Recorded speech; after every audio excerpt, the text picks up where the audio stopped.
Καλησπέρα σε όλους τους φίλους του καναλιού, εύχομαι να είστε όλοι καλά.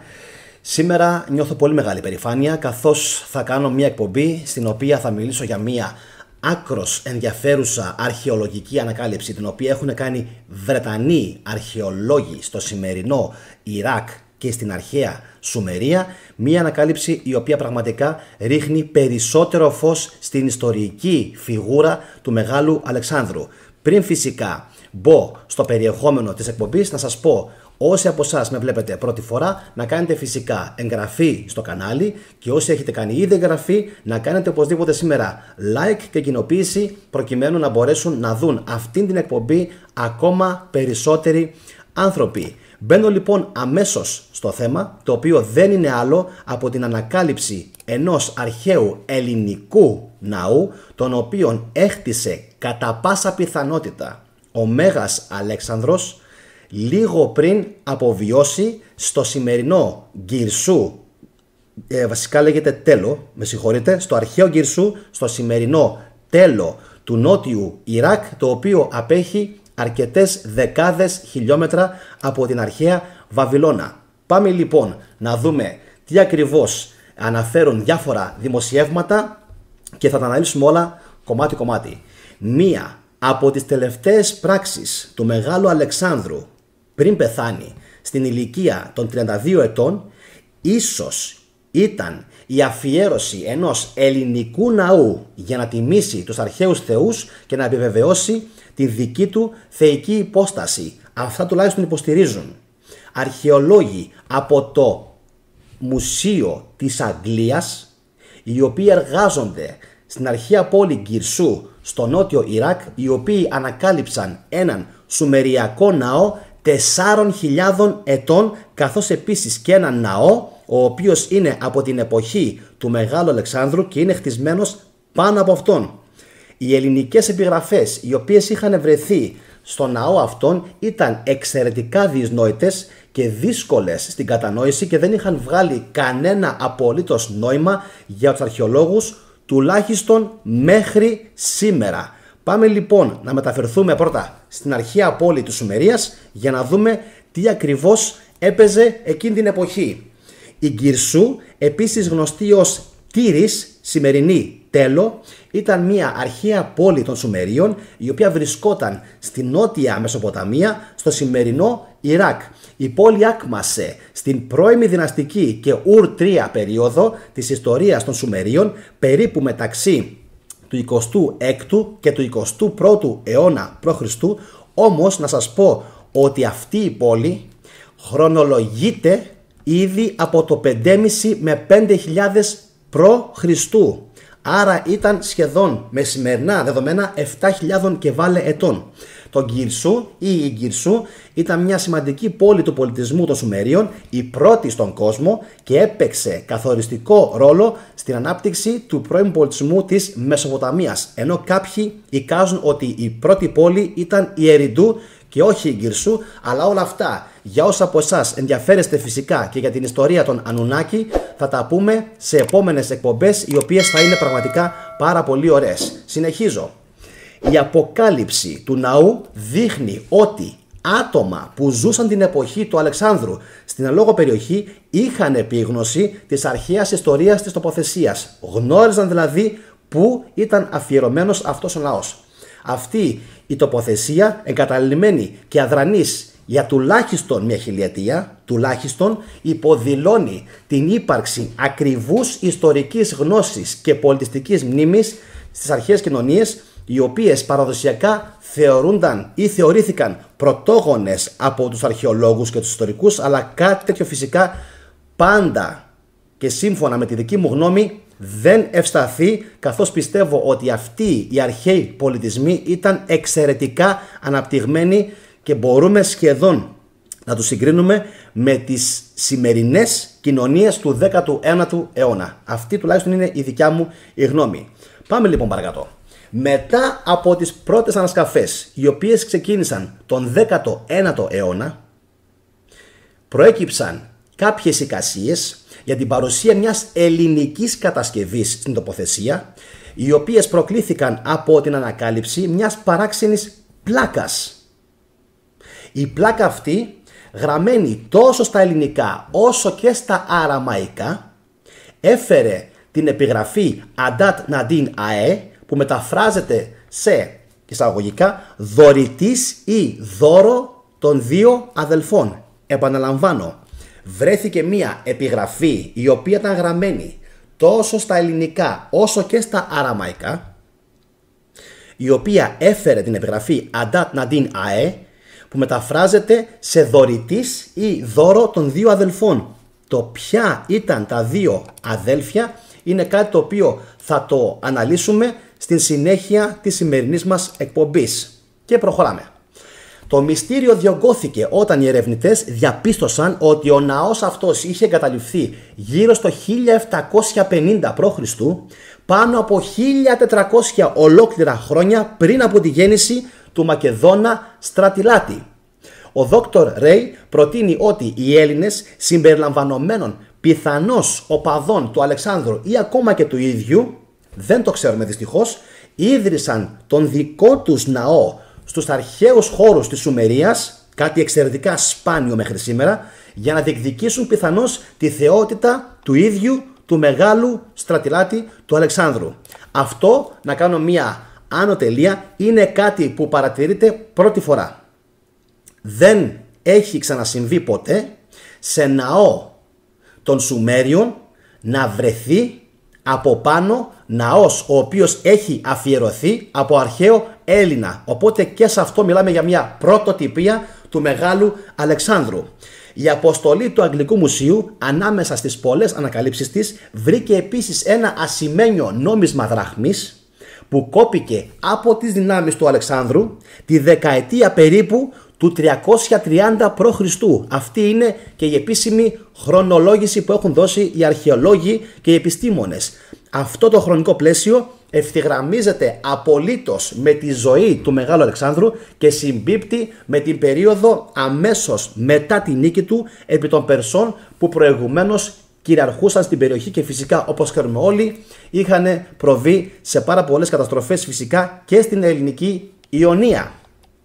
Η ανακάλυψη αυτή ενισχύει την υπόθεση ότι οι Έλληνες, πιθανώς υπό την επιρροή του Μεγάλου Αλεξάνδρου, ίδρυσαν πράγματι ένα ναό στην αρχαία τοποθεσία. Στον απόϊχο των κατακτήσεών τους οι Έλληνες άφησαν διαρκή αποτυπώματα στην περιοχή, συμπεριλαμβανομένης μιας θρησκευτικής κατασκευής, προκειμένου να τιμήσουν τους τριάμβους του Μακεδόνα ηγέτη.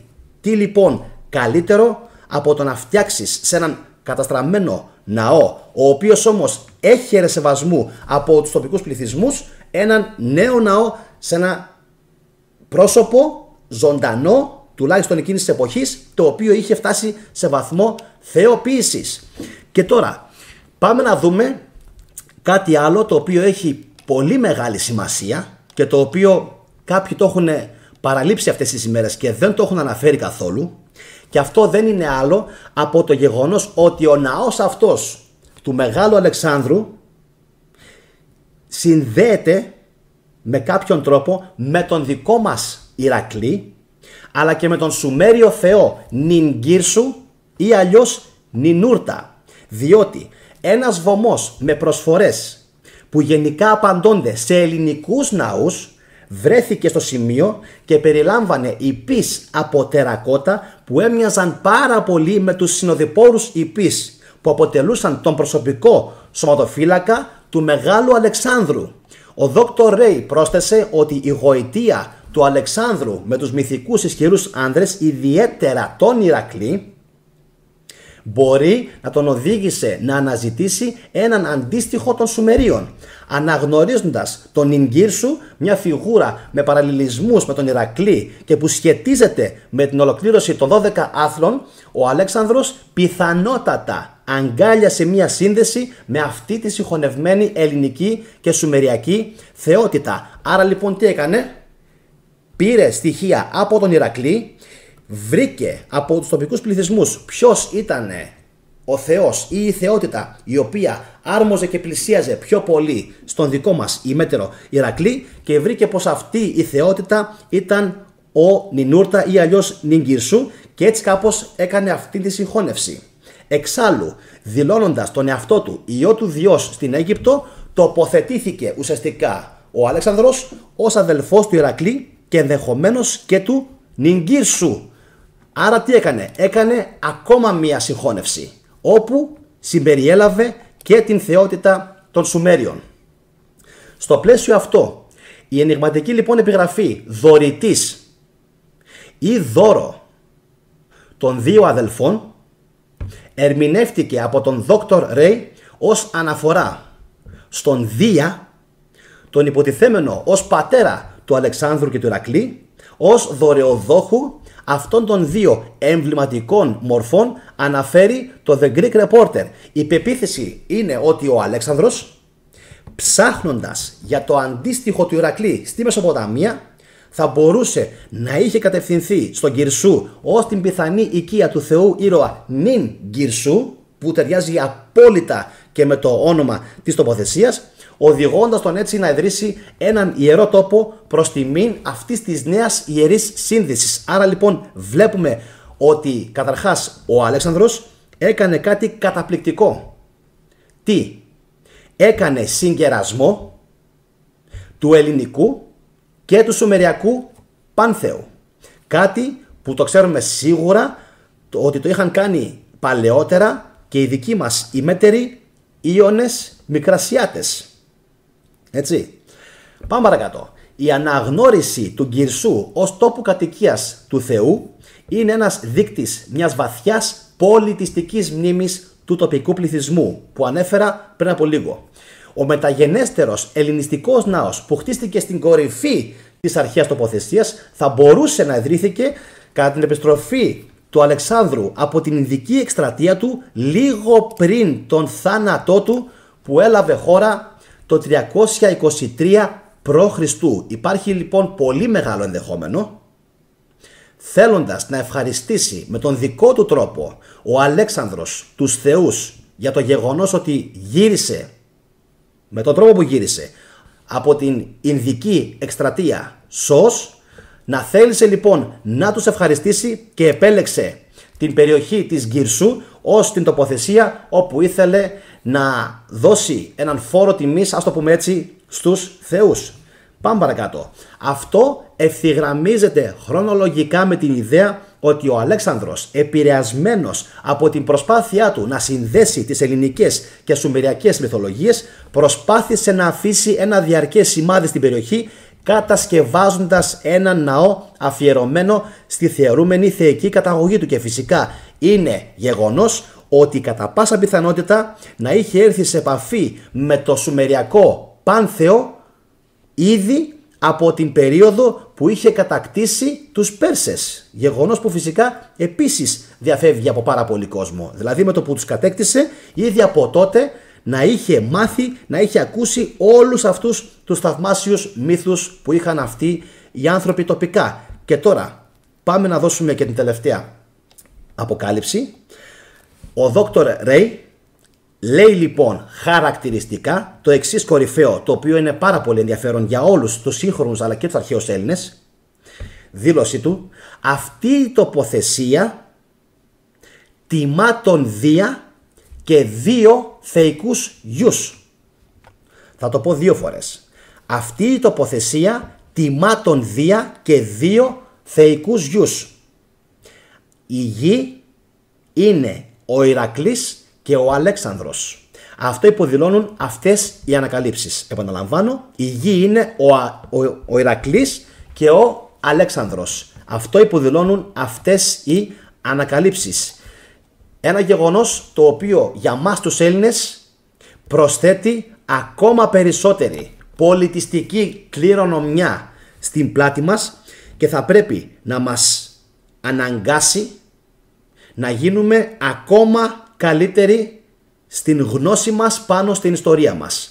Γι' αυτόν ακριβώς τον λόγο σας είπα και στην αρχή της εκπομπής να κάνετε φυσικά κοινοποίηση και like στην σημερινή εκπομπή, γιατί είναι πάρα πολύ σημαντικό να μάθουν οι Έλληνες την ιστορία τους και να μάθουν οι Έλληνες φυσικά ένα παραπάνω την ιστορία του Μεγάλου Αλεξάνδρου, διότι με τη σημερινή εκπομπή προσθέθηκε ακόμα ένα κεφάλαιο σε πράγματα τα οποία δεν τα ξέραμε για τον μέγα Έλληνα στρατηλάτη και φυσικά δεν ξέραμε επίσης ότι είχε βρεθεί ήδη από το 1960 μια ολόκληρη πόλη την οποία έχτισε ο Μέγας Αλέξανδρος. Έχω κάνει και γι' αυτό επίσης ένα βίντεο στο κανάλι, το οποίο το έχουν δει μέχρι στιγμής πάνω από 45.000 άνθρωποι.